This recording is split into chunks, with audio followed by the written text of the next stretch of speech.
biteko na bandi déjà ba conservation na ko conserver biteko na chaque année surtout communauté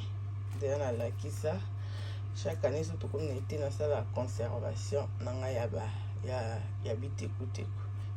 eza pete moko bakolanda banjito te eza pete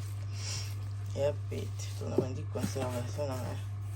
déjà ya biteko tellement awa na été boye biteko comme on a vraiment bilé ba fin juin début juillet biteko ya kitoko ekotaka ya pete vraiment ndeti ya pete kitoko limba nasombaki en lobby mais tellement nazalaki vraiment fatigué na sala misala ebele na conserver pe déjà bilo mosusu na bongisa osiko na tikaki yango tokomisiko na ntongo nalamuki su ntongo lobi nalamuka 5 heures mpona okesomba biloko nyonso etout misu na bongisa eda nakoti na congélateur etout naotiela bino mwa vlog ya mokie koma nasalaki epi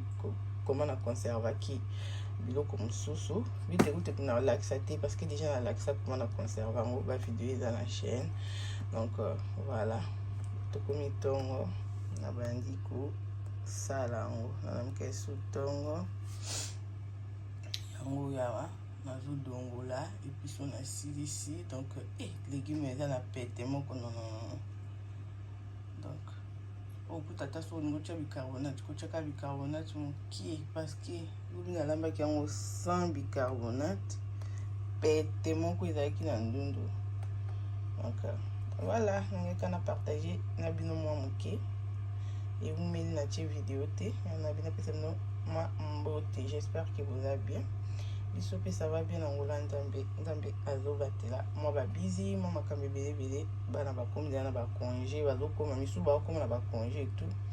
donc voilà tokokutana kala te nazopréparer nazali na bavideo ya barecette et tout naotiela bino merci journée malamu nzambe abatela bino bye.